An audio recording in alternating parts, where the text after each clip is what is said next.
That's better, look. Okay. Yeah. This is the official beginning. Okay, so and to you.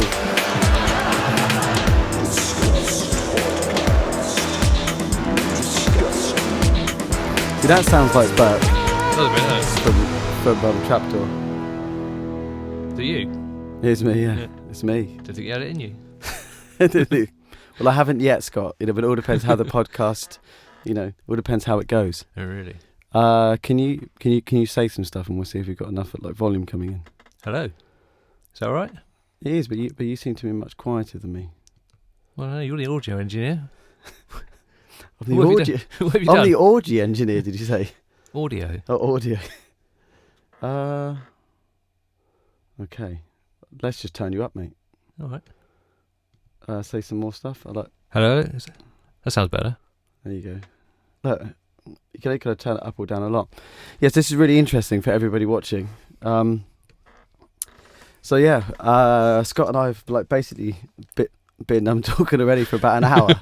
So you've used up the material. Yeah, exactly. All of our anecdotes and stories have sort of basically been used up. So I don't know, something about photographs. Tell us about photographs. Oh, that's a rubbish question. No, so for anybody watching, this is my good friend Scott Chalmers, and you may have seen his photographs on Facebook and all other social medias. He's an incredibly talented chap. Well, thanks very much. So tell us something about you, Scott. Oh, that's an awkward question. It's an open question. Yeah, it is a bit, isn't it? Yeah, absolutely. Doesn't even have to be about photographs. I don't know what to say now. I am a photographer. Yeah. Specialising in music, cabaret. Run a little studio in Southampton. Is that still called Shutterworks? It is. Cool. We just moved it, so it's kind of in limbo. Yeah. Because we've got a few jobs to do there before it's really officially relaunched. But do you think it's like a better place, or is it comparable? It's better because it's longer. So it's a little bit easier to shoot in. This chair's really squeaky.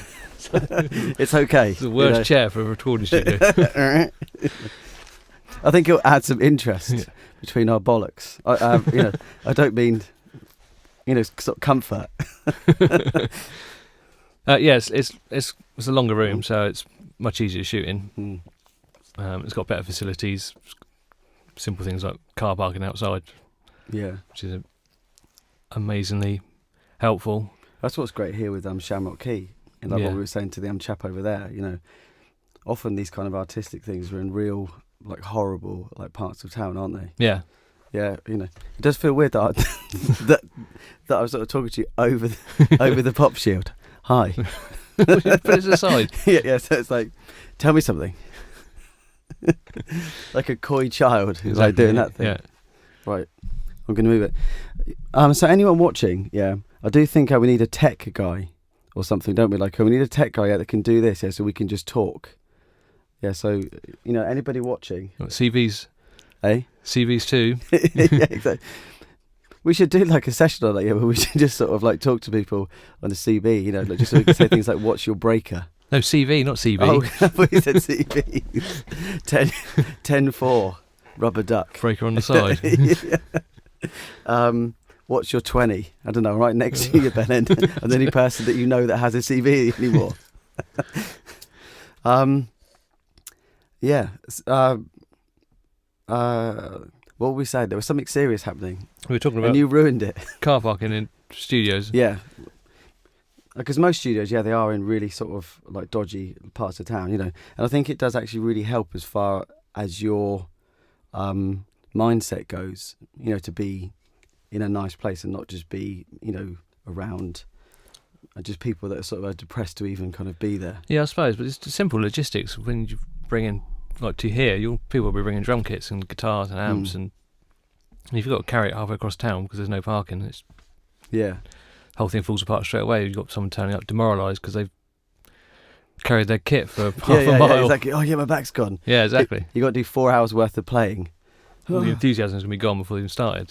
Yeah, because actually one of the bands that I'm recording at the minute, like these guys called the Jukebox Romeos, really nice guys, and they came, I think it was last Monday, and outside, there was loads of goats. Goats? It was the most sort of a bizarre thing ever. Yeah, there was goat yoga or something going on. Oh, really? Yeah, so at the gym at the end, they'd obviously had to, well, the guy said it was goat yoga. He could have been lying, I'll be honest. Yeah, so God knows actually what was happening there. But so you see some strange stuff here, I think. Yeah, I think marinas. Shamrock Key. You see all sorts of strange things at marinas. Yeah, sailors mainly. Yeah, it's true. Strange sailors. So, I'm sure I've said this kind of before. Yeah, so one of the reasons why I kind of want now to do these like podcasts really is it is just good to like sit down with people like and actually have like a proper like chat. I think. And sort of how often do we get to do this really? Not very often. No. There's always something going on, or it'll be like at a gig we went to watch Obituary.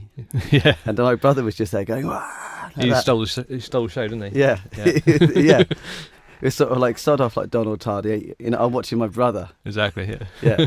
And he got told off actually. Like, were you there for that? It wasn't like back in the day when he was asked to leave from Washington Yard. It wasn't like that. Yeah, there was a woman that sort of like took offence to the fact that he was videotaping. Oh, I did see it, over video stuff. Yeah, and like even though I sort of agreed with the basic point, that actually like, it's probably best kind of to not video stuff.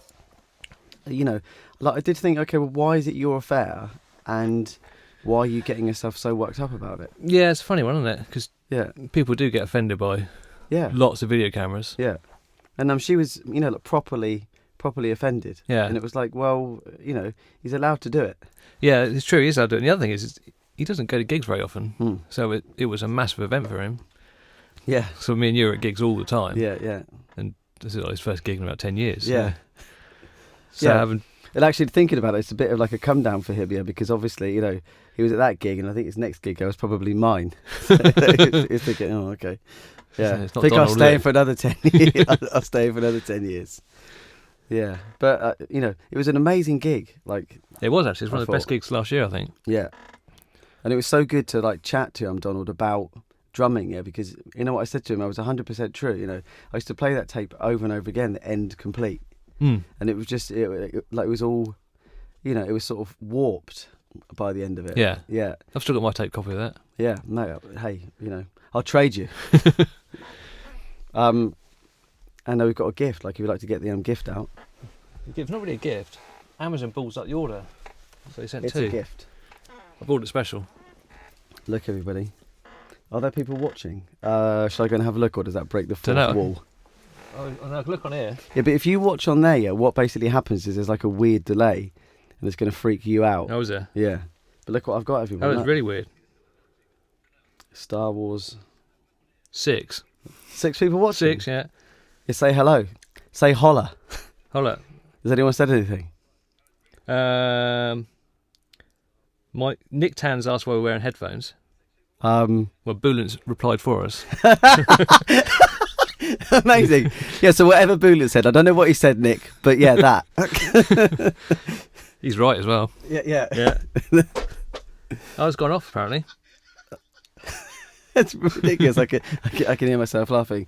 I mean, I think, in a way we're sort of like wearing headphones, there's like technical reasons, but like another reason is, and I think this is kind of indicative of life, is I've watched other people doing this and they've worn headphones. So I'm thinking, okay, well, that seems like the way to go. Isn't it really stop the feedback from the main speakers? Yeah. And, there you go. So you can hear yourself and, so I can hear your beautiful voice, I think. Like, helps fully me. Compressed. Yeah. Yeah. With a gate on it. Yeah. And so we can hear like a lot of this. Nice. When you watch like snooker commentary, like, have you ever noticed that? That's pretty horrible, isn't it? There's always a guy going, oh, where's this white going? Yeah, but, isn't that true with like a lot of things in life, that you see people doing stuff and you just emulate that and you think, okay, well, I'm going to do that. And in fact, did you watch that thing. It was called How William Shatner Changed the World. No. And it was basically about all of these scientists that were just talking about all of the inventions that were based on like Star Trek.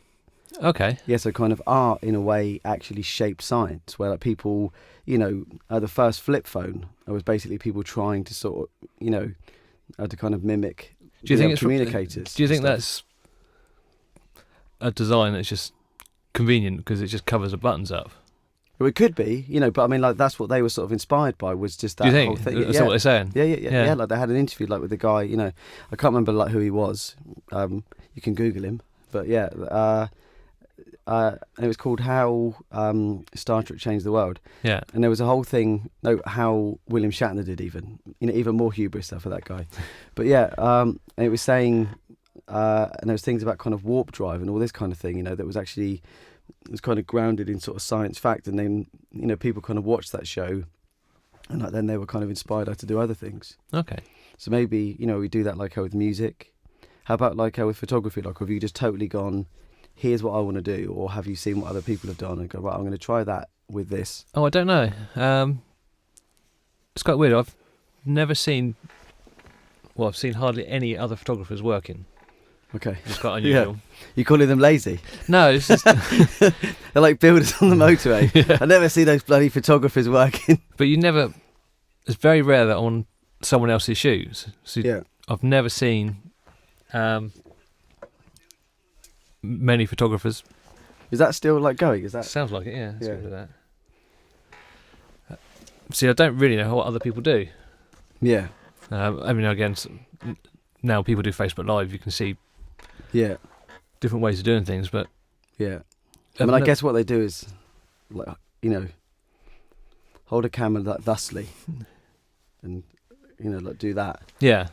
Or like you imagining there's some sort of like swing from the rafters, like to get like the best drummer shot. Yeah, I don't know. I think it's... No one teaches you how to do it. Yeah. Yeah. And how you... Because it's a personal thing, especially what I do is studio photography, and you're one-to-one with your client. Yeah. No one can teach you how to do that. And Yeah. you just... Well, someone never taught me. I never saw anyone else do it, so I just muddle through it on my own. You know, I think that's kind of like a lot of things in life are like that. You know, I would like teach you music. You know, I mean, even though like I was taught music, you know, and I was taught in university with music. Like I think kind of a lot of stuff like you do just like figure out on your own, and it sometimes it kind of saves a bit of that process. You know, like so somebody may say to you, right, if you just, you know, kind of press this, or if you do this, or you try this like technique, and you go, oh, okay, you know, that's kind of saved me like a few months. Yeah. But you'd actually probably like figure it out anyway. Yeah, it's true. It kind of takes, just speeds you up on things like that. Yeah. It's kind of, I have asked people, oh, how did you do that? Or how did you get that? Yeah. What do they say? I'm not telling you. You oik. No, most people do give the information. I mean, if to someone's, it's their secret weapon, then... Yeah. And they're not I didn't realise you were taking those kind of photos. But sometimes it's just a technique that it's obvious it's easy to do. Yeah. It's just that one setting on your camera that you need to know about Yeah. that isn't written down somewhere. Yeah. Well, it's the same with recording, you know, and we were talking like to the guy we were booking in your car. Like, there's still like loads of like hyper successful people like in the recording industry that, you know, even though they kind of probably know like the ins and outs of everything, sometimes just like to kind of throw a mic somewhere and go, okay, well, how does that sound? You know, let's add this, you know. And I think that sense of play and sort of doing stuff, you know, like, it's weird. I think that sometimes we're so obsessed with, say, doing things the right way, that you can't circumvent just that work, just doing it over and over again and going, okay, well, you know, I tried this that time, so I'll try this, and then yeah. I mean, it's still, even with digital recording, there's still element of analog with plopping the mic in the right place, and even if it's just putting it something slightly different, to get different sounds. It's ridiculous though with a snare drum, like how much, you know, say tilting it on the snare or off, or like with them, you know, with cabs, because actually I could tell I was renting this place, like I'd never actually mic'd up a cab, really, I don't think, and I'd always used software, And then if you put it kind of access or like off axis, it's crazy like how much of a difference it can make, sort of right in the center of the cone or just over there, or even like back a bit.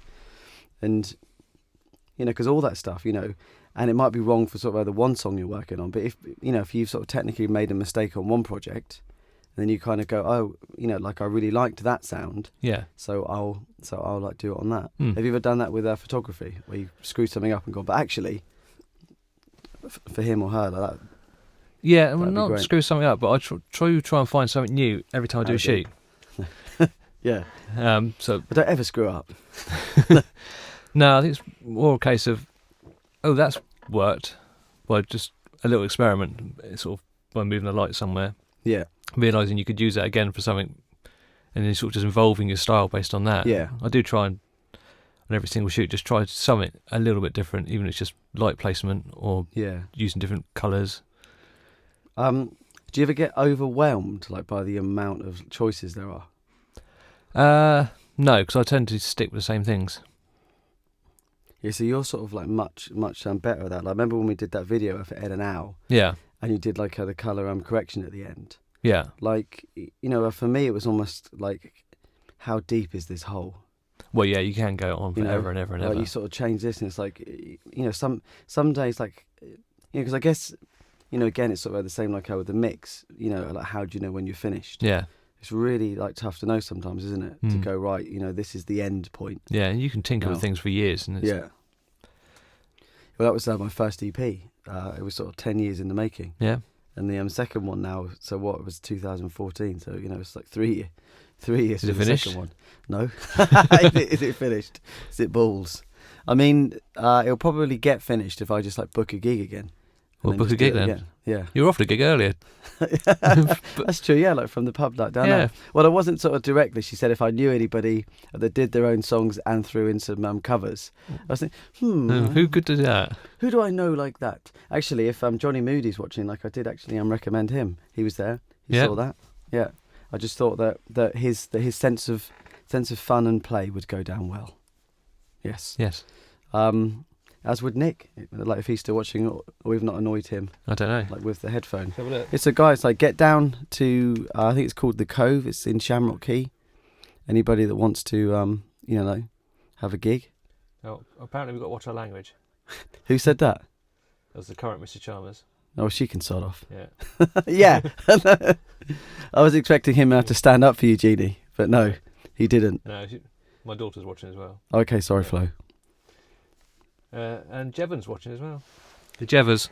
Hello, Jevers. How's it going, Dr. Jev? Yeah. Like, do you guys like have some sort of photography like rivalry, like the RAC and the AA? Not really. No? We hardly ever cross over. Damn. No, that was a much less interesting story than I was hoping. No, I don't think. Every now and again we might get recommended for a job on the Waterside Facebook group. Yeah. But that's about it. Yeah, so we should maybe do like a band or something, go together. You should sort of join in, because obviously, I often played with Glenn, and we used to play, and maybe yeah, but I'm rubbish. Hasn't stopped me. Hasn't stopped me making, like a fairly lucrative career from it. Well, I would play my bass more often, but something's holding it back. Yeah, so for those of you watching that don't realise, I've actually had Scott's bass for how long? How many years have I had your bass? Probably 10 years. 10 years. There was one time when I did so. I mean, it might actually be in my car. Oh, really? Now, yeah. So you can.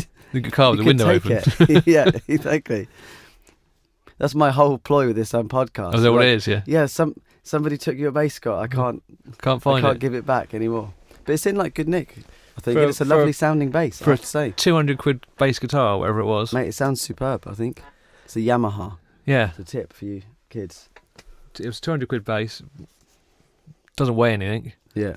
I got some good strings. There's a guy I recorded with Gideon's Demise. Have you met Lewis DeVray, I think? He was the chap. I think he was with Katie Cotton. Oh, yeah. No, I photographed him. Yeah, he's a lovely guy, isn't he? Yeah. And we were recording with him, and he recommended a set of strings for Jim.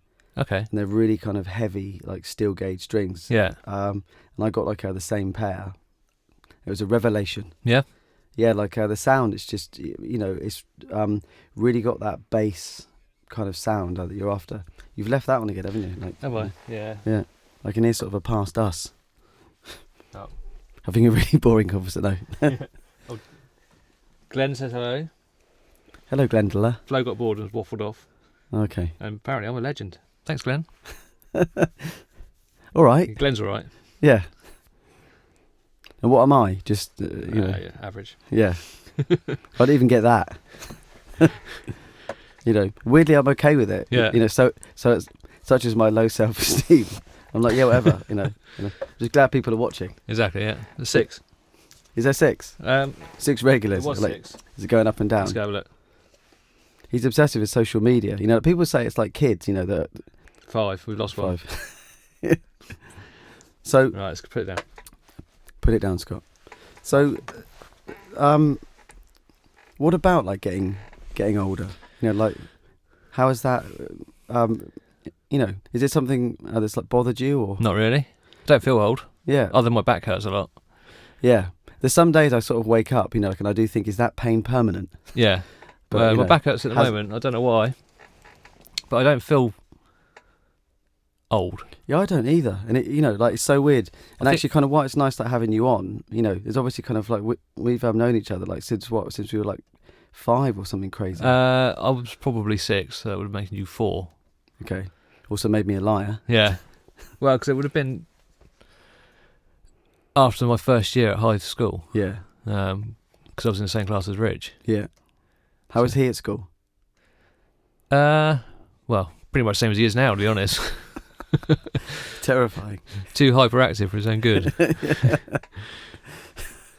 Man, I can just imagine little Rich. I'll tell you what is weird about working in schools now is like when you see, sort of older characters kind of in the kids that you're teaching, if you see what I mean. So you go, like for instance, I don't know, kind of Alan, like my stepdad. Yeah. Sometimes, like you'll see a kid, that's got similar traits and you think, is he going to be, like the next Alan? Or, I find that really strange because obviously, when you're a kid, like you don't sort of envisage yourself as kind of being older, do you? No, I don't. It's strange, isn't it? Yeah. Sort of how behaviour is. And they've obviously picked it up from someone else. Well, that's the thing, is how much. I mean, I've had this sort of like conversation with a few people. Actually, I had it with Daniel Bateman like the other night. Yeah. Do you know Dan? I do. Yeah, and I said to I think it was Jeff and Joey afterwards. Like there's something about Dan like sort of reminds me of you. Like, have you ever had that before? I've had a visual comparison to him before. Yeah. But we pointed out that he's about a foot shorter than me. Yeah, well, I'm just not observant. Yeah. I've not known you that long. Had it been when I was 5, I would have taken in those like early details. But it's So I'm talking to him about it, and how much is nature, how much is nurture, and I used to be kind of totally nurture, and I've kind of studied some of this stuff on like neuroscience and kind of the way that we sort of develop. Yeah. And it's weird, even with twins, like that, like two twins will often react sort of genetically slightly differently, like to the same stimulus. Yeah. And that's crazy, isn't it? That sort of genes actually kind of control like a lot more than what we think. Oh yeah, I'm sure they do. Yeah. But behaviours. Obviously, in your house, sort of gene controls everything. She does control everything. But yeah, it's amazing. And as well, you should. He's a rapscallion. But it's amazing how you can see the behaviour of children and how it's influenced by so many external factors. Even for like simple things like being tired. And sort of behaviour changes really, really quickly. Yeah. And we found that if our house is messy, Flo's behaviour is worse. Yes, that's crazy, isn't it? It's just how much chaos. See, that's something, it's an insight I think that obviously you only have if you have kids. Yeah. And I've sort of realised that kind of more and more, that people often have these half-baked opinions, of, like how to raise kids and stuff, Yeah. But you only know, like, if you have, if you have children, I think, don't you? Like, you can't just sort of imagine that. No, I guess so. Yeah. Because that's just an insight, like, you sort of, you just have have to observe, I guess. Yeah, you can just sit back and watch and see what influences. Is that what you do? Just sort of kick shit over and go, right, see what happens. How's this going to affect her? No, but then there was that family that were on YouTube a couple of weeks ago that were pranking their son. Did you see that? There's an American family. They were running a YouTube channel and they were pranking their son. Yeah. In an awful, awful way. Yeah. And they thought it was funny, but their child was devastated by half the things they did. Yeah. It was in tears and. That's that really weird thing at the minute, isn't it, with these kind of prank things, you know? Yeah. I mean, I'm not like a prude, you know, but I mean, half of them are either set up or they go way too far. This one was, I didn't see any of the actual YouTube channels, but I saw there was another YouTube guy who called them out on their behaviour, and he had put some clips in, and I had to stop it because it was terrible what they did to this little boy. Yeah. And they were setting him up, like spilling things on his floor and then giving him a right roasting for it, but full on shouting at him. And I mean, that's just not funny at all. No, is it? You know, it's pretty awful behaviour. Yeah, and I mean, there's a word for them which I won't use, you know, in case your family's watching again. Yeah, but it's probably the right sort of word. Yeah, I mean, what is wrong with people like that? And it's going to affect him as much as they think it was a joke. Because how old is he? 5 or 6, something like that. So I can sort of tell you now, for a fact, from working with kids, that there is so much stuff that happens in those early years and that does go on to shape them for the rest of their life. And there's no like two ways about it. I've observed it, and there's just so much evidence. And actually, I was having this conversation. Did you meet Jordan at my birthday party? Don't think so.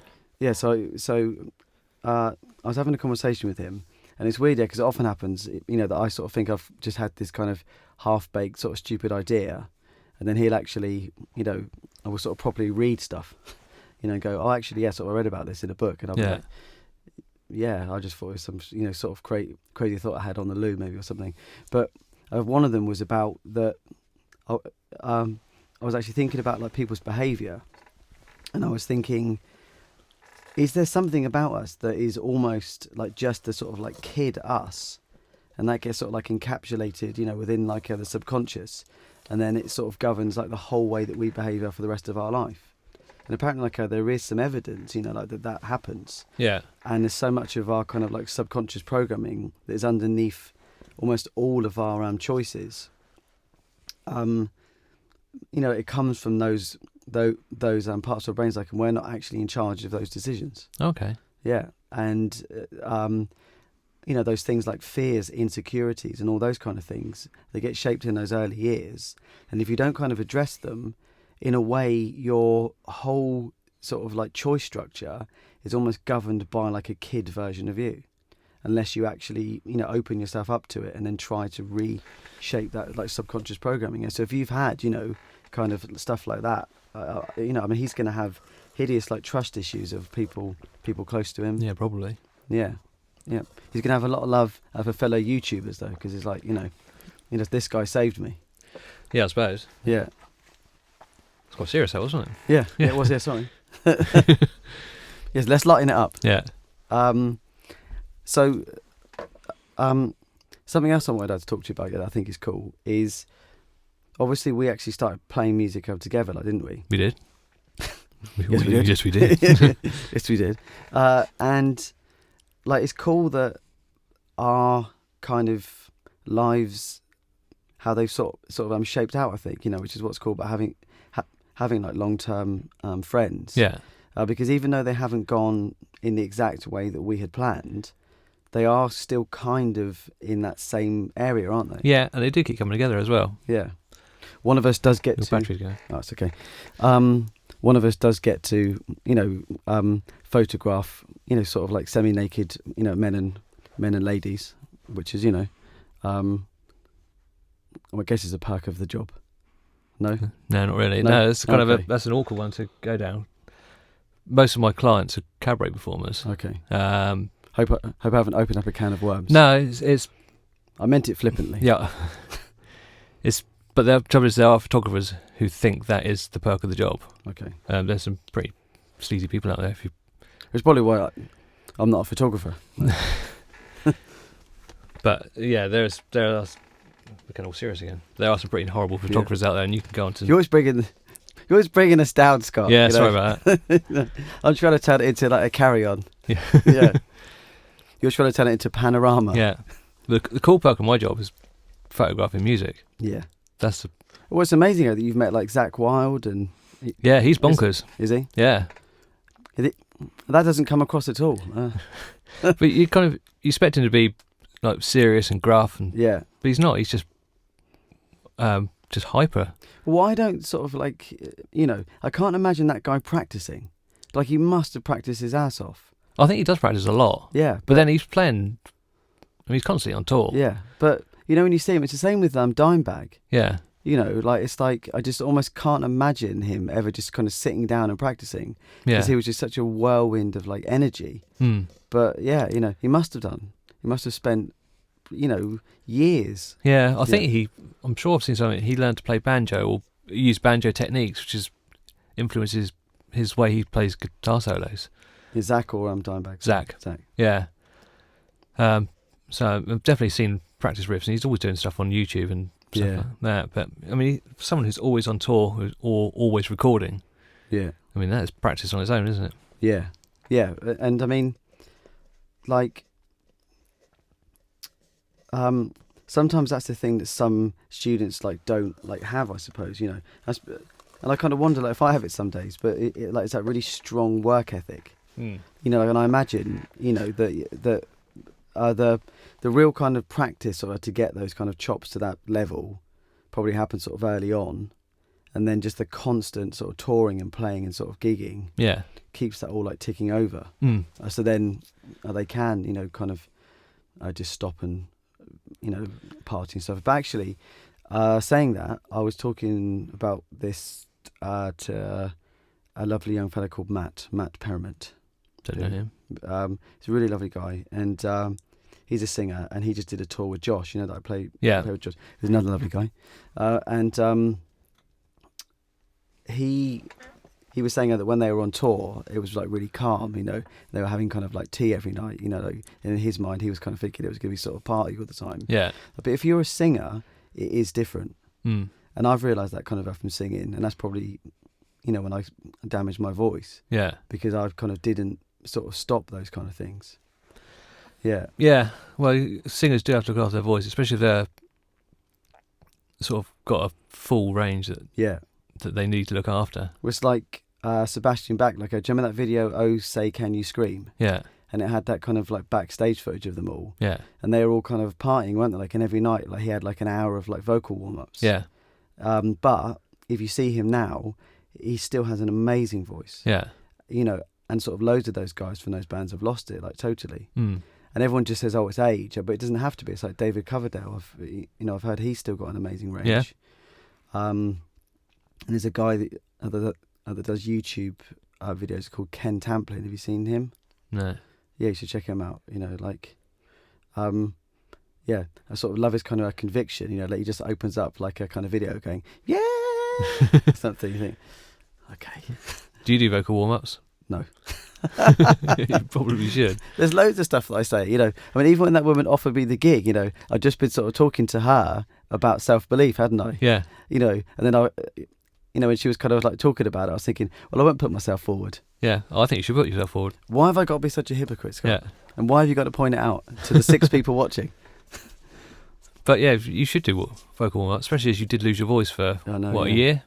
It was probably almost 2, really. Yeah. And it was really weird, because even the way that I spoke changed. Yeah. So, if you're kind of feeling excited or ebullient about something, in fact, you can hear it there even. Yeah. When I I'm tired, it gets affected again. But that, So, I just couldn't make it anymore. Okay.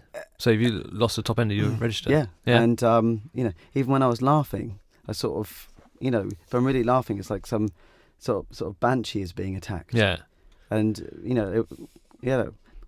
it was totally different, and it was so weird to almost have to learn to laugh again. Yeah. Yeah. So, I should do vocal warm-ups. You should do vocal warm-ups. Yeah. Actually, I think what I need, because your voice, it sounds really nice in my ear here. Does it? Okay. Yeah. I need you to make me a tape. and you can just kind of say these things, and I'll put it on every night. Believe in yourself. Do vocal warm-ups. Do your vocal warm-ups. Yeah. Because a lot of people, they might not know, the 5 or 6 people watching, that Scott and I have this long history, and they may not know as well that I was the best man at your wedding, wasn't I? You were? I found the video, did I tell you? You did? Yeah, I don't think I want to watch it. No? No. Why not? Well, I'm not sure if I just want to watch Don't myself. Tell Gene that. It's just a weird thing to do. Yeah. Just watching yourself. You gonna watch this back? Probably not. I don't either. Yeah. No, In fact, they say that all the time. Yeah. Sorry. I may listen to it, but I probably wouldn't watch it. Yeah, well, it's the same. When I've done a gig or something, I always record it. Yeah. But I can almost never bring myself to watch it. Yeah, it's not. Can't bring myself to watch it. I'm not particularly fussed by looking back on it.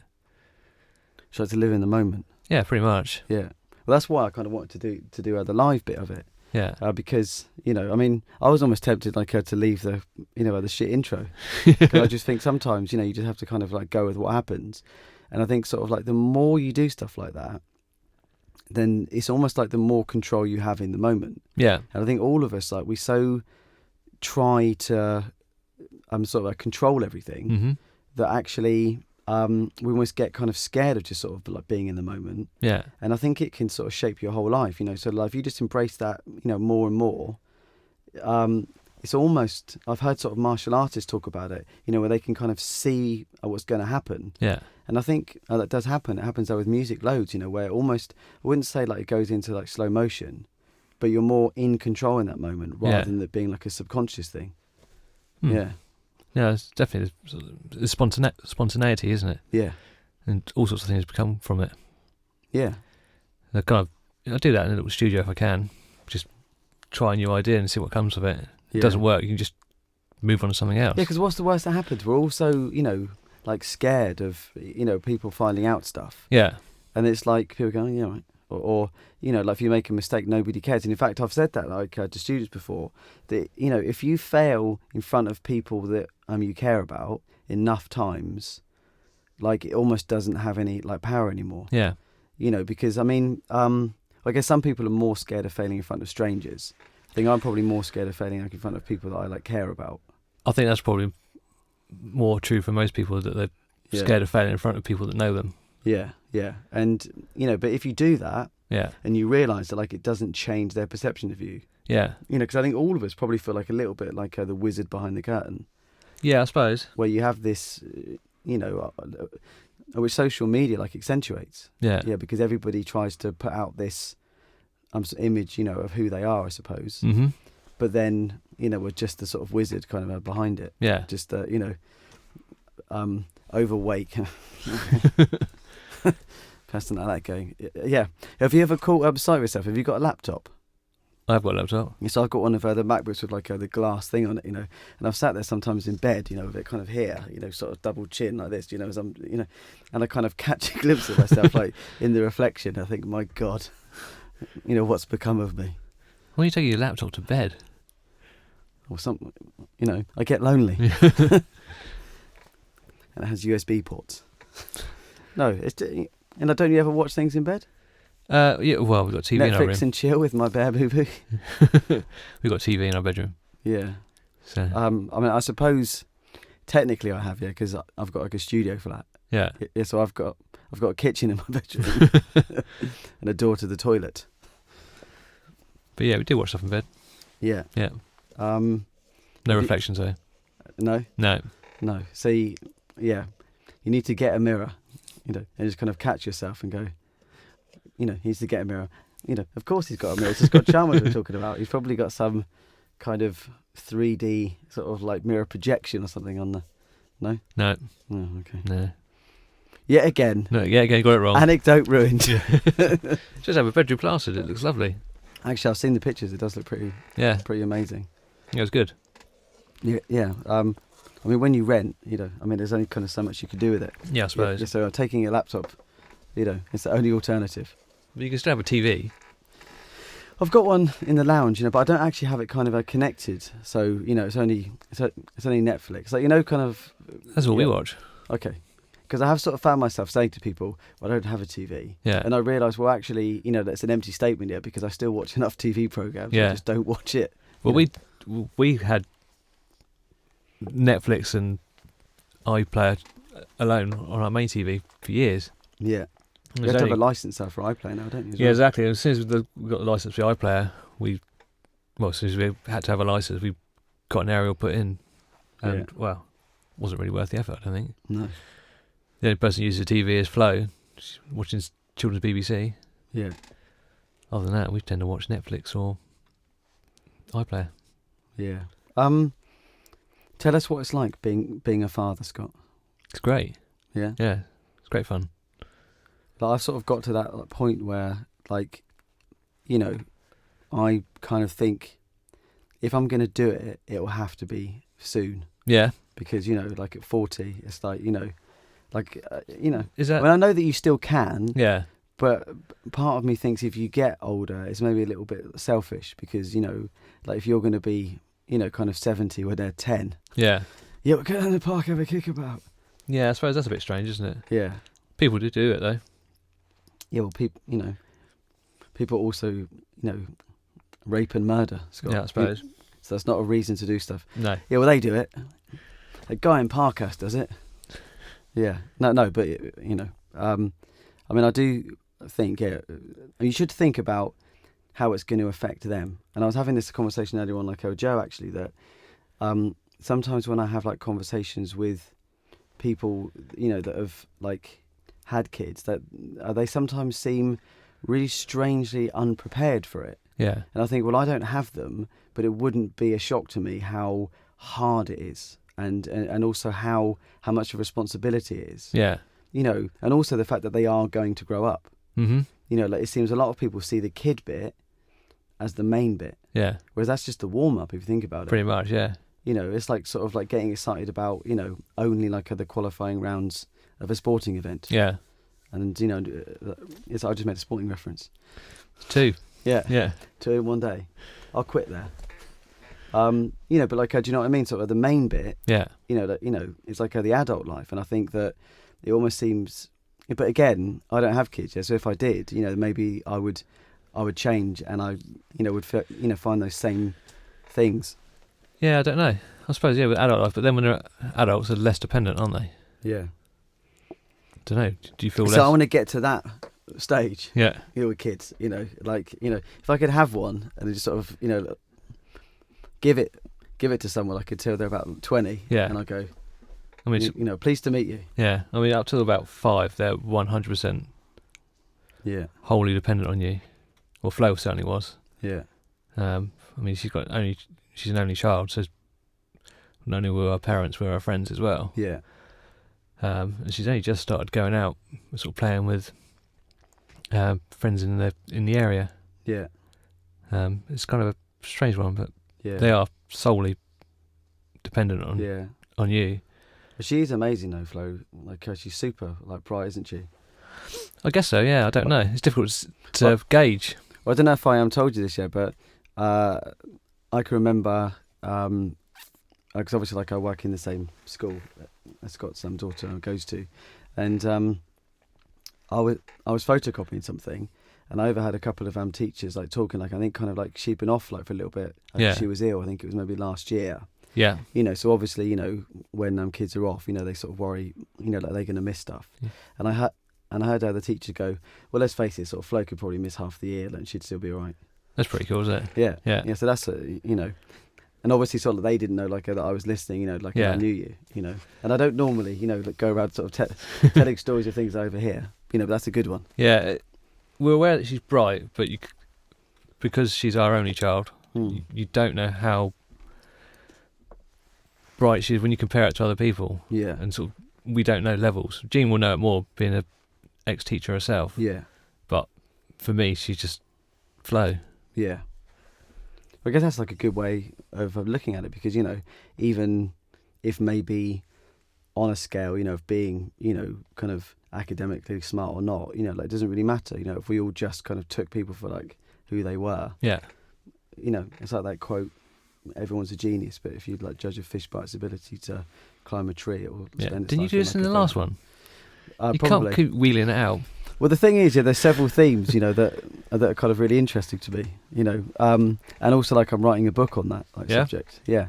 And it, it's an allegorical whimsy. Yeah. But it is true though. Yeah. But what kind of the book is about though is what if that fish wants to climb the tree, and it's told it can't because it isn't good at it. Yeah.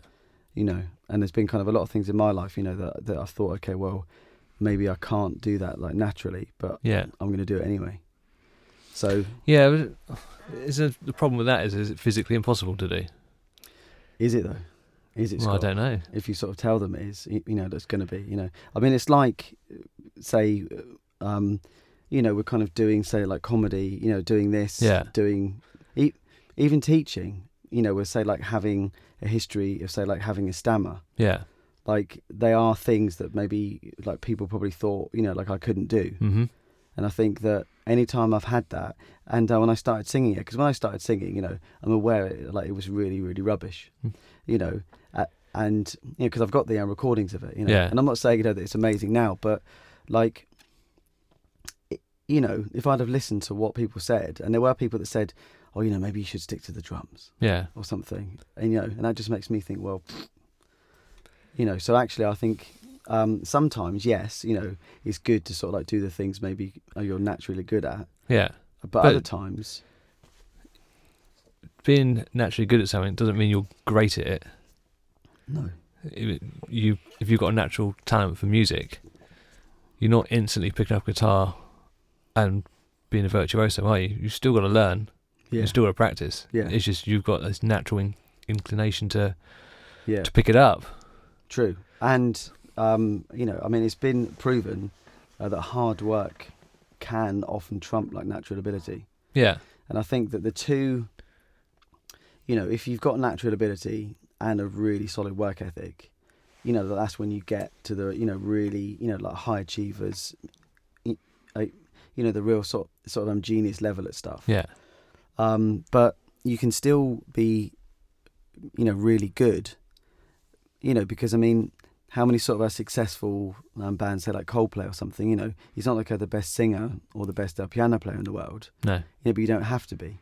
No. Yeah, so, I think kind of like what I mean is that people, they get kind of het up on that whole thing, or I'm caught up on, say like being a master and going, oh, well, I'm not natural yet, so kind of I won't do it. Yeah. But you could still get, like an immense amount of joy out of something. Mm-hmm. So, even if...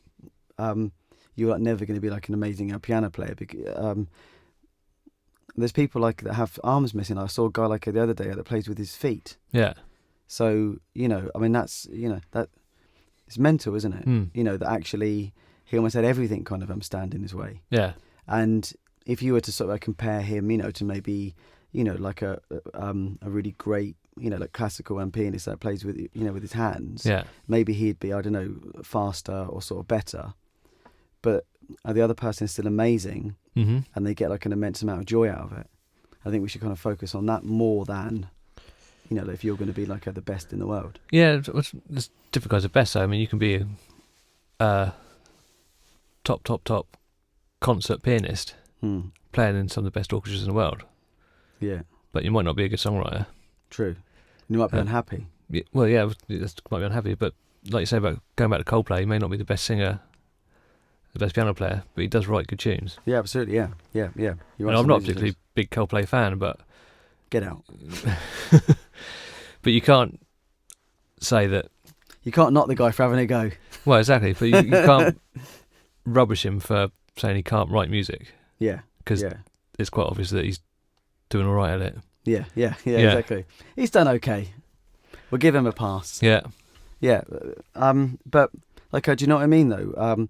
When I talk to, like, a lot of people, and it happened when I got trapped on the train, like, the other week. Yeah.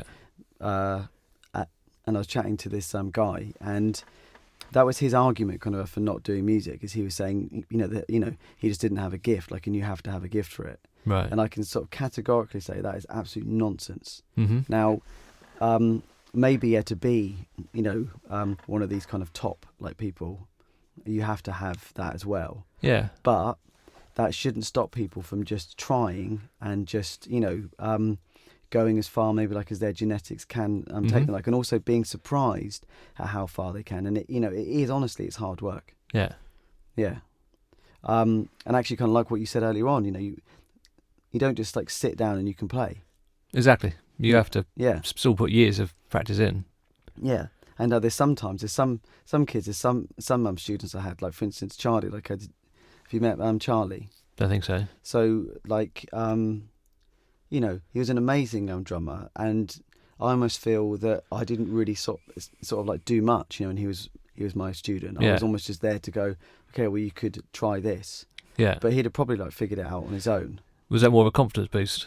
I think so, yeah. And you know, I mean, I think all of us probably need some form of guidance. That's something that I've realised the hard way, because I think I spent so much time trying to sort of keep everybody almost like at a bit of distance and sort of doing everything on my own. Yeah. That you actually realise kind of how you can't be like that. Mm-hmm. I think all of us need, you know, other people and sort of groups and things to sort of bolster us along. Yeah, even just someone to bounce ideas off. Which is what was good about doing the comedy course, because I realised if I hadn't have done that course, you know, then I wouldn't ever have like done a stand-up comedy routine. Yeah, you can do more. Oh, absolutely, yeah. Well, we've shaped some routines already today. Yeah, but that was weird because I think when I compared that to my first solo music gig, it almost felt that probably was more natural to me than music even. Like, it was such a weird feeling, you know, like when I, you know, as soon as I started, like it actually felt, you know, sort of really natural, like, you know, and I really enjoyed it.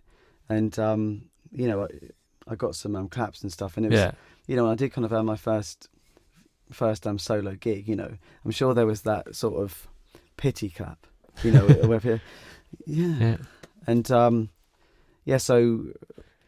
you know, it's weird that when you just sort of try stuff, like you kind of find things that you can do. Yeah, that's the thing. If you don't try it, you will never know.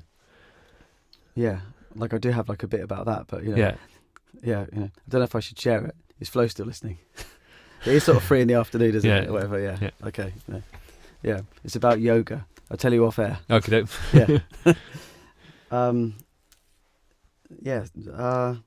What haven't we covered? Tell me some more like Scott Chalmers facts. What's next? What's next? I don't think there's anything next. Just ongoing. Shooting bands mainly. That's my focus at the moment. Have you got any like goals, maybe outside of photography, that you sort of wish that you'd done or want to do? I don't know if I've got goals, but I follow someone on Facebook. Her name's Andrea Joseph. She's an artist from Manchester. Yeah. And she just sketches. And I look at it and think, I wish I could do that. Yeah. So I'm probably just going to start just drawing bits and bobs. Flo started doing it the other night. She drew a shoe. She copied my shoe that I was wearing. And then she drew a guitar on a separate page. Yeah. And I thought, you know, I might join her in that, just try things out and see if I can do it. And yeah, man, that's great, I think. So I used to be okay at drawing. Yeah. And Jean's really good at art. Well, I remember, like, didn't you do, it was like art or something at like Tottenham College, or like, have I imagined that? I did graphic design the graphic designs. That's right. Yeah. A-levels. And then you did my brother's like denim jacket. I did do that. Like, the Megadeth. Yeah, I'm not sure if we can do that anymore. Yeah. That was awesome. That was actually quite cool, actually. I forgot about that. I think he actually had that up until they moved out of Alberta. What? He's got rid of it? I think so, yeah. How rude. I think so. I was just checking it was still on. Is it going? Is there anybody watching? Can you see? I can't see. My eyesight's not that good, even with glasses on. Yeah, that's why I asked you. You know, in the vain hope that, you know, you're... I'll have a look on here. Okay. I like how we're sort of really interested in it. You know, like that somehow like validates us. You know, let's have a look. And we're having a good conversation.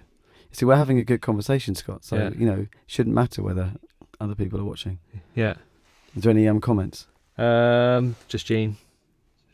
Their answers to questions we said ages ago. Yeah. Oh, Jean, about the wedding video. Yeah, what'd she say about it? She said she wouldn't want to watch it either. It was just a day. Okay. It was a good day. Fuck me, right? It was also 17 years ago, would you believe? I know, yeah. That's crazy. Yeah. Yeah, because that was one of those things as well with, you know, like probably didn't tell you, like, you know, on the time, but it was probably kind of one of like the first times outside of maybe school or something like that I'd done real, you know, like public speaking. Yeah. You know, so actually, like, it was pretty, you know, it was pretty like nerve-wracking for me. Yeah, I don't think I would have done it. Yeah, and I remember the feeling almost kind of more than kind of what I said. Yeah. And there was a couple of jokes even then, you know. I seem to remember kind of saying something about the stag do, you know, and sort of Scott wants me like to forward his apology to the Forestry Commission, and we all hope the cow makes a speedy recovery. I do remember that. Yeah, I remember that one. So yeah, it was always, you know, sort of, you know, coming up with crazy stuff. Born comedian, that. Yeah, well, I mean, you know, maybe like it's sort of like a natural thing. I don't know, like, you know, or maybe like it's because you know, you sort of grow to be funny. You know, we all kind of play to our like strengths, maybe. Maybe, I don't know. Yeah. I mean, you are always making jokes, and they are anecdotes. They're not one-liners. Yeah, I did actually try kind of to do some one-liners like on the course. You know, as one of the components. Yeah. And you know, it's not really for me. It doesn't strike me as your sort of thing. No. I did one, you know, which I can like share if you want. I mean, it's not good. You know, I probably won't ever use it again. Okay. We were told that we had to find some sort of idioms or, you know, just some sort of like cliche saying, you know. Yeah. And actually sort of try to make it both figurative and literal. And they're kind of the best sort of like one-liners apparently. So I was given skin of my teeth. You know, you say, you know, oh, I got through it with, you know, without the skin of my teeth. And I came up with, a friend of mine, you know, won like the Guinness World Record for world's freakiest mouth. He won it by the skin of his teeth. It's that reaction, like, is why you know I'm not going to use it. It's okay. And the other one, but I'm not a big fan of one-liners anyway. And there was another one that was, okay, yeah. I was working in a Mexican restaurant, and I gave up that job. You know, I just couldn't take it anymore. I made one more takeaway and said, "That's a wrap." Poor. That's awful. It's true. It's like a child's joke, isn't it? Yeah, exactly. Well, that's what one-liners are, though, aren't they? They're children's jokes. Well, like I do really like the Tim Vine joke. You know, that basically kind of inspired the name of this podcast. You know, because I walked into some friends the other day and said, "We were talking about you." I said, "You disgust me," and they said, "Yes, we did." Yeah. Yeah. Yeah. Well, at least like a Tim Vine classic, you know, like got the same response. So, yeah. You know, I could take that to the grave. I always struggle with one-liners. I've never really liked one-liner comedians. Yeah. I mean, kind of the one that I've got probably that is closest to that, and I think is funny, is the Groupon one. You know, which I won't say because you know, I sort of don't want, you know, to ruin. Yeah, but that wasn't a one-liner, was it? Well, not as such, no. No, like, it's an anecdote, isn't it? Effectively. Yeah. Yeah. Just not necessarily real. It's not true. Yeah, I was gonna. Yeah, because actually, sort of a lot of the stuff, you know, that I've come up with is stuff that, like, could have been real but isn't. Yeah. You know, and actually on the comedy course, like, I was almost sort of saying to people, yeah, like it did happen. Yeah. You know, just to kind of see, you know, like what the reaction would be. And it's kind of what I've noticed. A good way of sort of checking out, like, if things are funny, is to say it to people, you know, kind of outside of a sort of comedy thing, you know, so just kind of say it to people like as if it did happen to you. Mm-hmm. And you realise there's a, you know, it's a huge element of acting in that. Yeah. You know, like, so you're always kind of, you know, almost saying it happened. Yeah.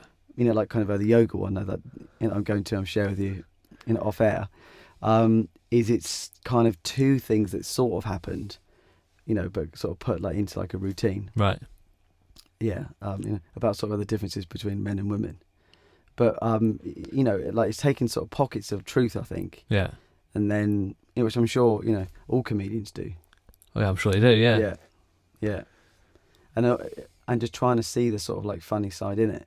Yeah. Yeah, because even with the stammer, you know, and I mean, sort of like this again is a true story. You know, it's going to ruin sort of the bit from my own routine. You know, if anybody sees it, but is when you get a blockage at really inopportune moments. Yeah. Okay.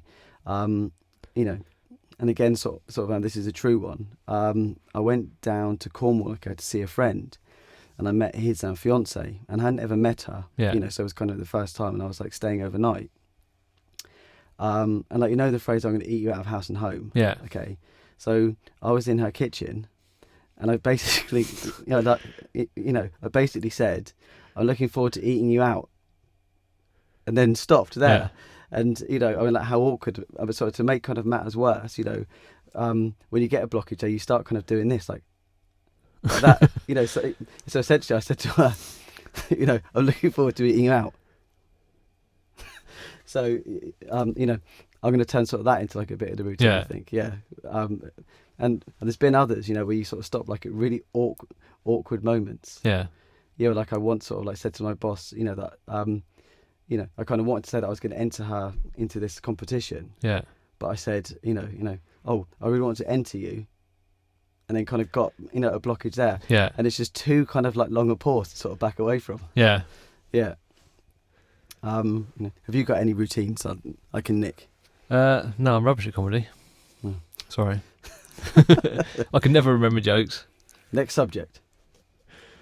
Ask me something. Ask you something. Yeah. I'm going to ask about your EP.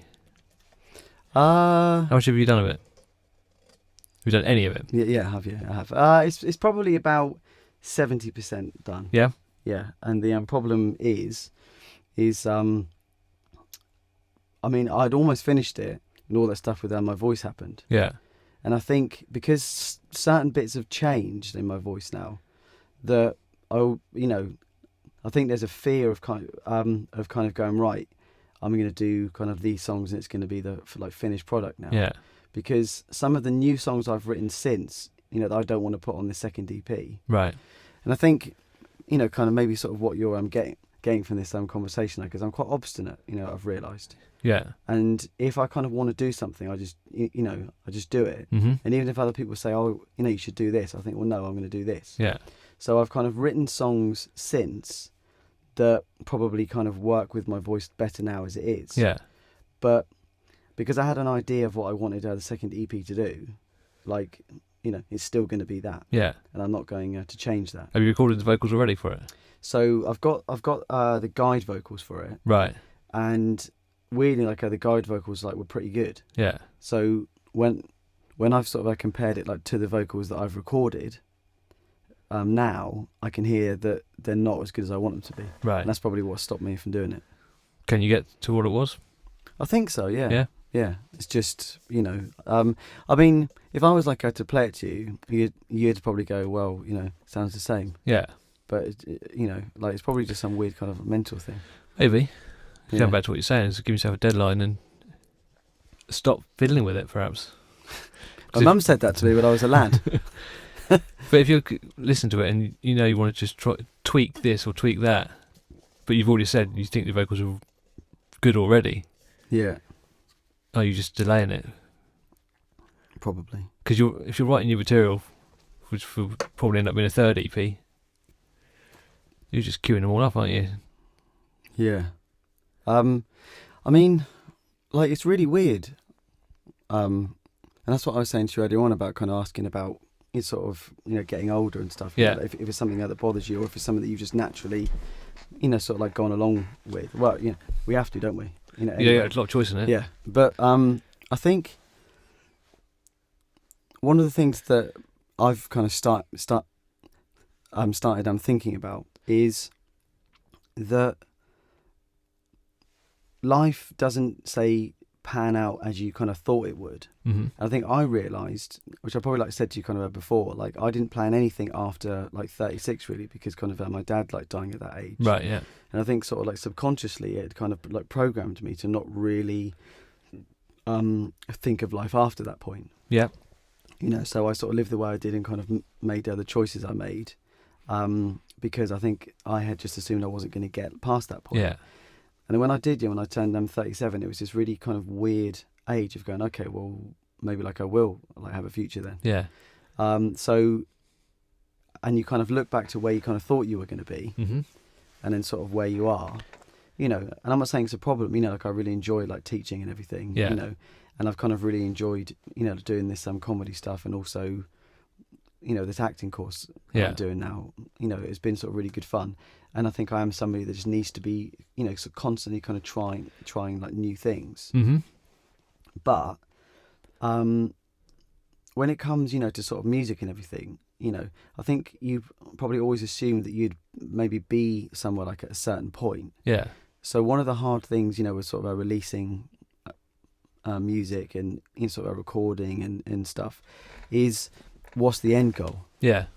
And I'm not saying like I don't enjoy it, Mm-hmm. but when you're sort of 20, like in your first kind of few bands, Yeah. and obviously when I'm playing for Josh, like, and he's really, like he's really proactive, like, in making his move. Yeah. You can kind of like see why. Mm-hmm.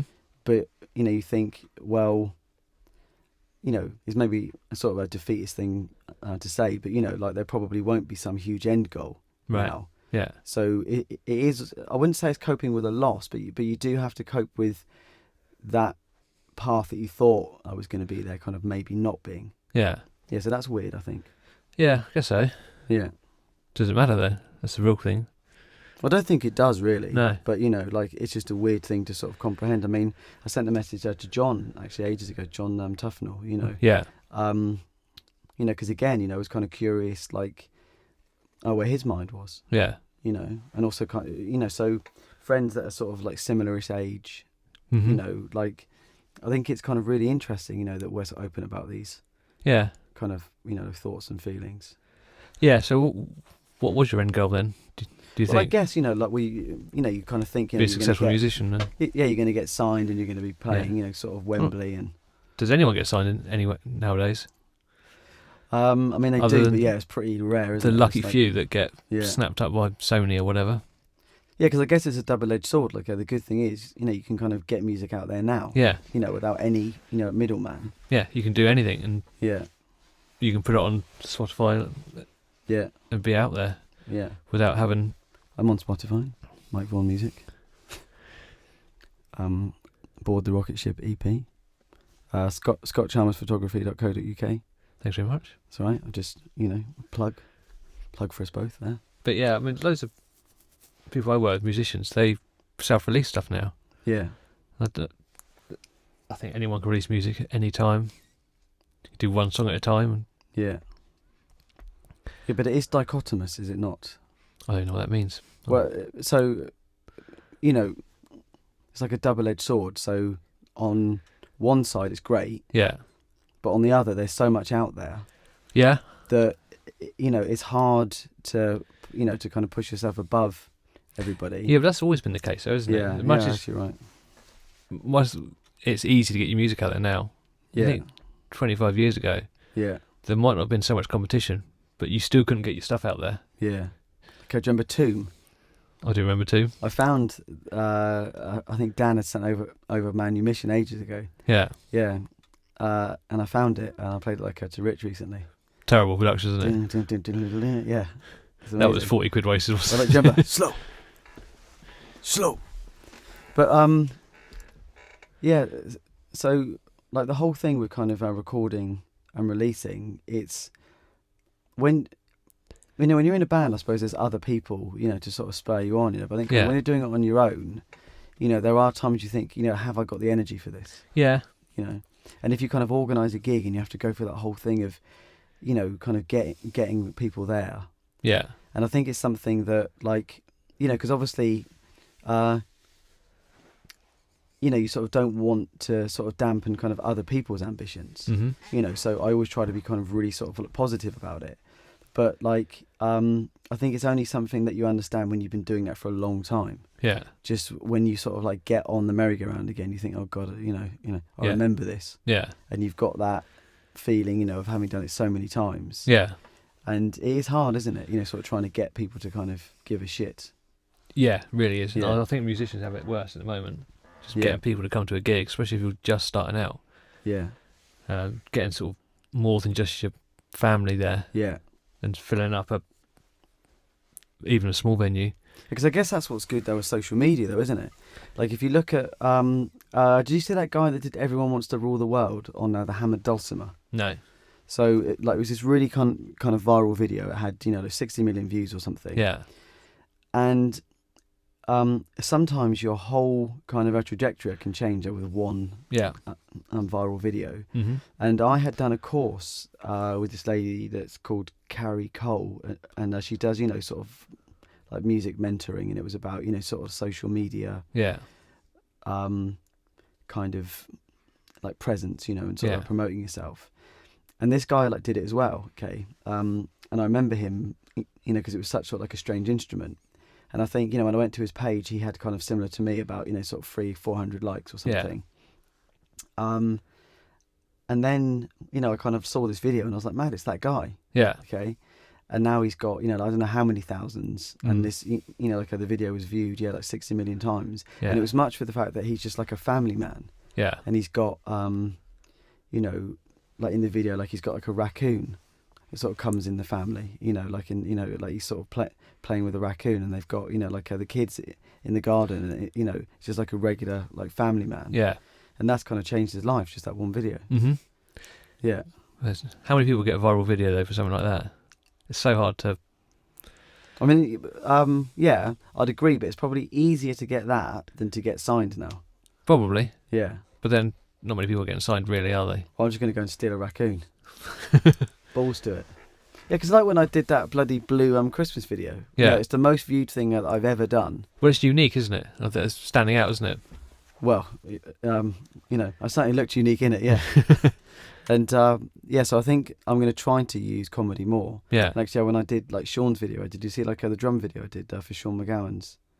No, I didn't. Yeah, video? no. Like I sort of tried to kind of incorporate humour. Yeah. In it, and I think, because all of us, and actually, I'm having an epiphany, Scott, that maybe, it's like it's like the Renaissance man, or woman, where you're not just a painter, like you have kind of many, different things, and maybe we're seeing sort of like a big resurgence of that, where, you take all of the things that you do, and then kind of put that into like a package. Yeah. So say music, comedy, or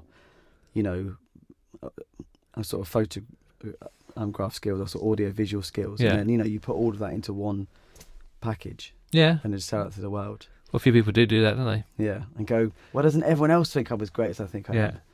Come Well, on, like my page. Can we name drop him for the third time and say that's what Grant does? I didn't say anything. Yeah, but he does. He's put comedy and music. Oh, absolutely, yeah. Together at the same time. Yeah, so he sort of does it like in a very like different way than I would. Yeah. In the fact that, like, I quite like doing it as part of kind of the videos and that side of thing, but I think I'm quite keen to keep my kind of music as it is. I sort of don't want to change that and kind of make the music. I wouldn't say like his is light-hearted, but it's a different like tone, isn't it? Yeah, well, his music. I mean, a lot of his stuff's political, isn't it? And it's satirical stuff. I mean, his music is almost background to a monologue, isn't it? Yeah, yeah. He's always playing his own backing music. Yeah. Whereas music is your main vehicle. Yeah. And like, I mean, I heard a saying once that said music should either move you or make you want to move. Yeah. And I think probably I'm more from the sort of move you side of things. Mm-hmm. When you hear like a great song and like the world kind of stands still and you think, wow, that. Yeah. So you can't really do that with comedy, Or if somebody did, I mean, find that guy for me, and I'll marry him. But yeah, I just kind of really like to kind of keep those two things separate. But, but I mean, you can use it, because that was what I thought was also funny about like the Blue Christmas video. Like, is I actually didn't do anything funny in it. It was just funny in itself. I was painted blue, yeah. And then like the saucepan like drum fill. Yeah. It just sort of came to me. It was like 4 a.m. or something, and I was like, I know what this song needs. How long did it take to get off? Eh? How long did it take to get the blue off? Oh, sorry. I was going to say, these days they're surprisingly quick, but the blue, like it took, I mean, it's at least half an hour, I think. Yeah, of constant half an hour of, I'm not sure I should have done that. Yeah, just constant scrubbing in the shower. Yeah. Yeah, and actually having to scratch a little bit. Yeah, because it was 2 coats. 2 coats. Yeah, because it looked quite thin at first. Yeah. And I thought, oh well, in for a penny. Because I was just going to do my face. Yeah. And then because I'd taken my shirt off, because obviously, I hadn't planned it through, which is a theme in my work. Okay. And I was going to put on a t-shirt, but of course I just painted my face blue. So I thought, well, I can't really do that now. And so you had to go all in. Yes, and then I sort of saw myself, with just a blue face. I thought, oh, okay. Yeah, so then I just kind of painted myself blue. It was, as I was doing it, I was sort of chuckling to myself. Yeah. But, do you want to be in the next one? I think I'm going to do something for next Christmas, like maybe have a whole kind of band of blue people. You reckon? Yeah. Yeah? Yeah. Maybe. Yeah, and just go like high budget with it. All stops pulled out. Yeah, exactly. Okay, do you know where that saying comes from? It's trains, isn't it? It's to do with organs. Oh, okay. Yeah, so they pull those stops out, and the sound is kind of bigger. So bigger, right? Yeah. I discovered that on the One Show. Yeah. Yeah. Education as well. Fact. Yeah. Yeah. So, fun fact. So you're learning. Yeah. Is there anything that we haven't covered, Scott? I don't know. New music? You found any lately? Well, I mean, I think because I've been doing this so far thing. Yeah. I think I'm almost getting re-inspired by these sort of younger acts that I'm seeing sort of coming through that maybe aren't sort of known of as such, but just have really good songs. Yeah. Josh obviously, and other guys I'm working with, other Jukebox Romeos, I really like what they're doing. It's kind of, I think you would as well actually. Yeah. It's kind of, it's got sort of elements of the stuff that we sort of grew up listening to. Yeah. So have you heard Slash's album now with Miles Kennedy? Bits and bobs of it, yeah. Yeah, so it's a bit like that. Yeah. And Dom's voice, he's got a really good range. Okay. And yeah, which is great. And also, have you heard of a band called Wild Front? No. Yeah, they're really good. Yeah. Local. Yeah, they're and a few friends are in that band. They're really good. Have you heard of Jack Williams? Nope. Were you at my first EP launch? Yeah, I was. Yeah. Did you see the lad that opened it? I probably did, but I can't remember. Okay, yeah, so that was Jack, and he sings in the band. Yeah. And what's good is they're all sort of producers and play sort of other instruments. Yeah. So they're really good. Trying to think who else. Just loads of really kind of solid songwriters. Yeah. But band wise, I mean, I'm probably well out of it now. Yeah. Educate me. I don't know. I've struggled to find new music that I've really enjoyed this year. Yeah. So I've listened to bits and bobs. Oh, that's okay. Yeah. New Out the Drive-In album came out after 17 years. I put that on and oh. Yeah. I think it was a band that's had such a big break, and they come back and went, oh, they've had 17 years to get this right. And do you think that it's is that still going? Oh, it's still going. Yeah. Yeah. Do you think it's because we've changed or because the music's changed? I think in that case is that the music hadn't changed. Okay. It's almost as if they tried to re-record what they'd done 17 years ago without. Yeah. And it's really hard for kind of other bands with a history. Do you remember Slayer? Yeah. Because any time they sort of released a new album, it was they're just sounding the same as they've always done. Yeah. And when they tried a few things that were different, everyone's like, oh, it's not Slayer. Yeah. Well, that's what's it's okay, what do you do then? That's Metallica's problem, isn't it? Yeah. Yeah. Although, see, I'm always on their side. Yeah. And I think it's brilliant, that they sort of try all these other things. Yeah. But that Lou Reed album's mental, isn't it? I've heard a couple of tracks, and I kind of thought, I'm just not feeling this at all. Yeah. There's that bit where Hetfield was going, I am a table. Yeah. I am a table. Deep. But I think that Load and Reload were always their best records they ever did. Yeah, absolutely. Even though that's nearly 20 years ago, probably. Yeah, well, you find that. Yeah, I was listening to Cowboys from Hell the other day. And I was thinking, God, I mean, is that 91 or something? Yeah, probably. It's just mental, isn't it? Yeah, but Load and Reload get loads of gets loads and loads of stick and still does. Well, it's the same as kind of Lars Ulrich's drum sound, right? You know, it's another one of those like bone of contentions with me where it's become the thing to moan about. Yeah. Like his drum sound. Well, they also moan about his drum ability, but if you listen to his drumming now and to his drumming in 1981 or whatever it was, it hasn't changed a lot. His drumming is pretty simple. Yeah. But he's very good at accenting the music with sort of very sharp snares and crashes.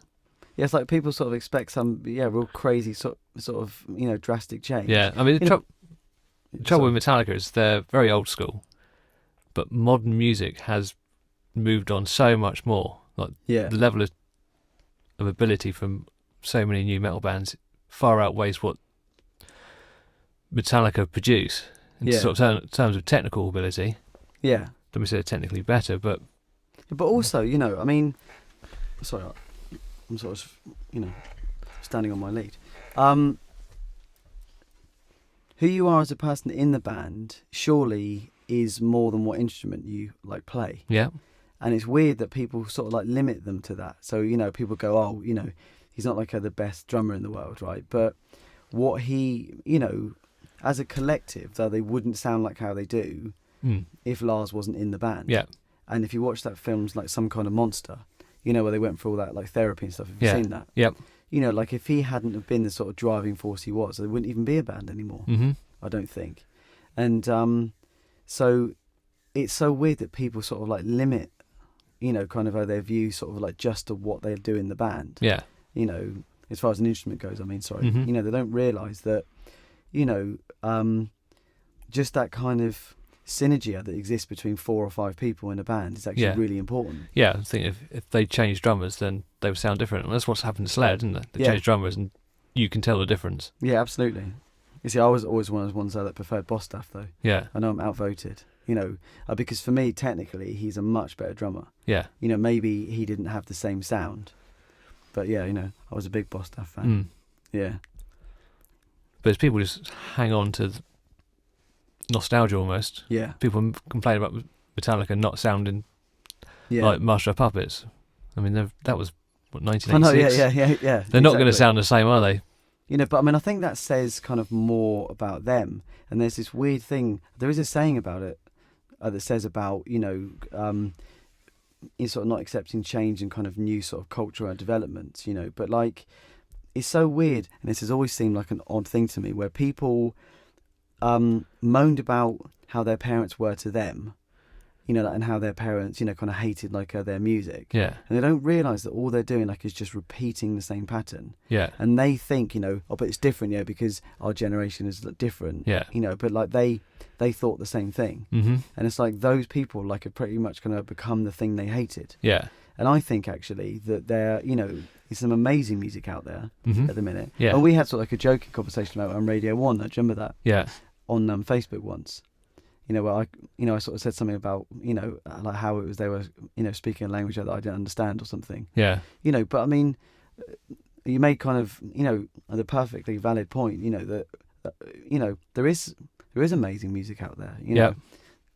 And you have to kind of keep it on your radar, or else, sort of like you do, start to disappear up your own arse a little bit, I think. Yeah, I think it's just a simple thing of being open-minded, isn't it? Yeah, definitely.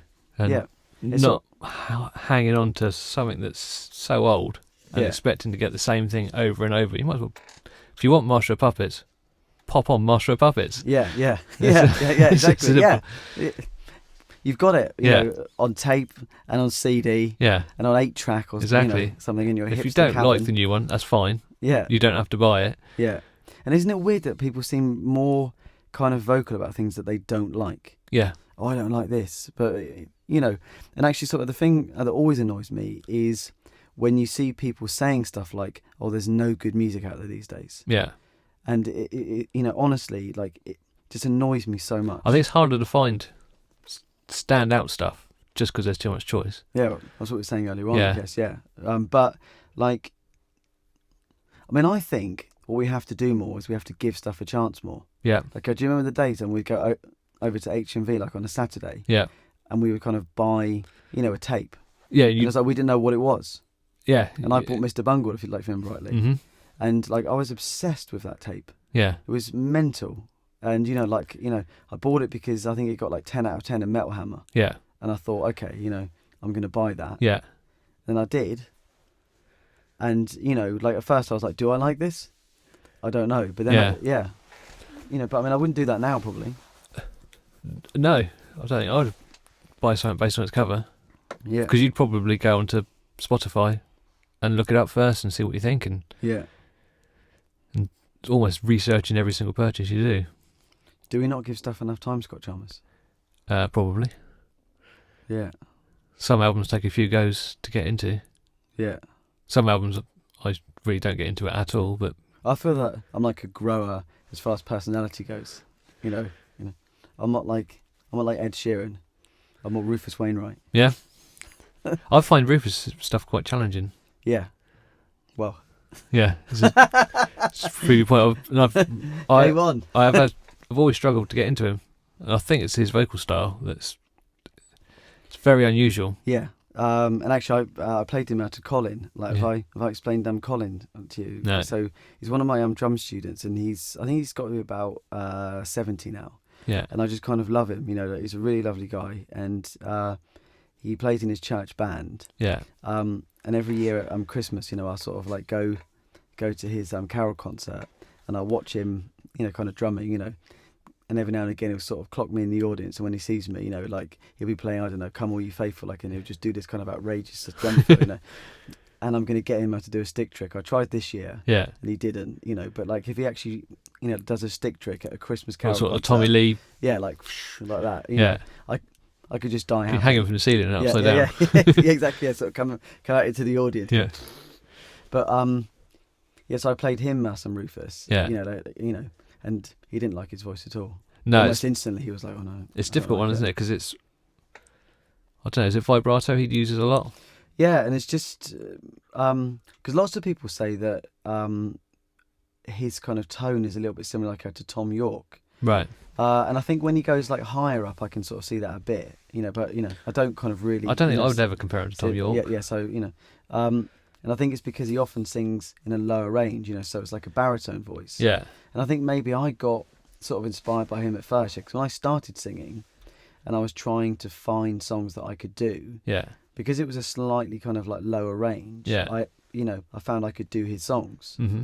So I think it was almost like it was like a joint sort of celebration, of kind of finding out some music I really liked. Yeah. And then kind of being able to also perform it. Yeah. And then it kind of, as my range increased, it was sort of less of an issue. But so I don't know, like if it's just that, but I just remember like when I first heard him doing Hallelujah on Shrek. Yeah.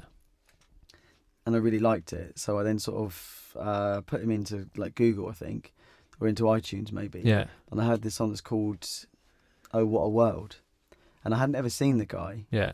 So like his voice sounded like an older person, kind of really sort of deep, And then I kind of first saw him, and I thought, this is weird. There's such like a disconnect, like between how he sounds and this really quite small, hugely camp like fella, isn't he? Yeah, and I've seen him in like flamboyant suits and stuff like that. It doesn't go with the music at all. Yeah, I know, and I think that's kind of why I like him, if I'm honest. Yeah, I think because it's not obvious.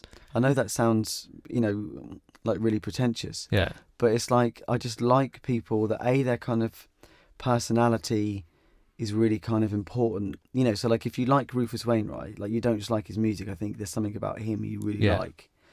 And again with like the podcast, like I was saying earlier on, with Joe Rogan, I really like the fact that you can't pigeonhole him. Like on sort of one level he's like a meathead, but then like on the other, like he often says really sort of a profound, like he's really like well read. Yeah. And I think I kind of like that, where you can't easily go, right, he or she's this, he or she's that. Yeah. Yeah. Yeah. So, I really like that, like a Rufus Wainwright. Yeah. I find that with Tom Waits. Yeah. So he's people tend to like Tom Waits, like him as a personality. Yeah. Not just a singer. Yeah. So when you see him in a film, you get excited, and he's in disguise, and you suddenly see a sort of a trait or a twitch. You get, oh, that's. I know. Yeah. Yeah, I can see that. So who would you rather be, Scott Chalmers? Would you rather be an Ed Sheeran, or would you rather be a Tom Waits? Tom Waits. Yeah. I think everyone wants to be Tom Waits, don't they? I mean, I think if you said, would you like to be Tom Waits, I'd probably go, yeah, I'll give it a go. But I think, given that pairing, I might go with Sheeran. Yeah? But on what basis? But given other ones, because I think he is kind of like way more authentic than people give him credit for. Yeah. Yeah. And I think Tom Waits isn't authentic at all because he's a character. Yeah. To an extent, and he plays almost different characters in his music. Yeah. Well, I guess like could be argued up with some of like the early like Bowie stuff. Yeah. It's more almost performance art with music. But like with Ed, I think for me, he sort of shot himself in a bit with some of those songs like Sing. Yeah. Like I wasn't really a fan of those ones. I say I'm shot myself in the foot. I'm sure he's reeling from that. Yeah. But like I think he's got like a lot of integrity. Yeah. Well, for someone who's just a scruffy little kid with a guitar. Yeah. He's doing all right, isn't he? Yeah, absolutely. Because Mark was telling me, Mark Smith. Yeah.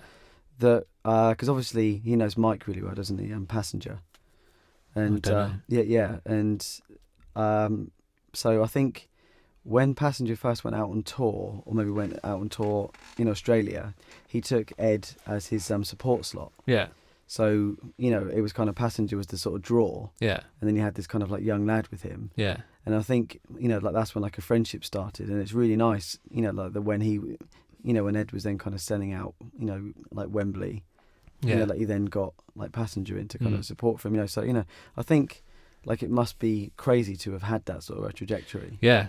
And he's handled it well. Very steep trajectory, isn't it? Yeah. I think it wasn't that long ago he was playing the Joiners. Yeah. I know it's probably last 7 years, something like that. Yeah. Because I remember Ben Walker, who was a photographer for the Joiners at the time. Yeah. Did portraits with him in the bar. Yeah. And that's when I was working as a photographer then. Yeah. So it was within the last 8-9 years at the most. Yeah, which is crazy. I mean, like Jay was telling me on that same train journey that I think he either promoted or went to a gig. It was at do you remember Hamptons? Yep. So I can't remember if it was Hamptons or if when it changed to Guava, was it? I ever knew it was Hamptons. Yeah. So they'd had Adele was there. Yeah. And there's video sort of like knocking about of basically her in Hamptons. I think that the photographs in her first album were shot at Hamptons. Yeah, which is crazy, isn't it? Like and sort of think of her trajectory. Yeah. I mean, it's it's mental. Mm. And which is why people should support their grassroots scene. Absolutely. Isn't it? Yeah. Go to gigs. Yeah. But I mean, it's so important. And I think what I find is weird about that is everybody kind of supports people once they're successful. Yeah. But they don't realise that it needs people to kind of support them when they're not. I find that so weird. Even with sort of taking up an instrument, like people will almost be like a little like, oh, I won't waste your time. Yeah. And then if that same person kind of becomes successful, like, I always knew. Exactly. Yeah, that's true. But it's that weird thing when you might say to someone, I'm going to see XYZ tonight. And they go, never heard of them. Yeah. What's that got to do with it? Yeah. It's not like a hallmark of qualities. You haven't heard of them. yeah, exactly. Yeah, sort of especially kind of some of the people saying it. Yeah. I've never heard of them. Yeah, but you haven't, you've not heard of Metallica, mate. Exactly. So, well, there's some people who just don't seek out music at all. Yeah. Music is something that you flick on the radio in the morning. You might leave your radio on all day, and it's background noise to your day. Mine certainly is. But I do find it strange that some people aren't fussed by music. Yeah. There's some people like that aren't fussed by stuff. True. I think, which I find, oh, battery in the GoPro's going. Oh no. I should keep going audio. Well, should we pause it? Okay, yeah, because I can always plug that in actually. Yeah, let's pause it and then we'll have a cup of tea. Resume. Amazing. What's time? Cool. Okay, so this is the 1/3 way mark.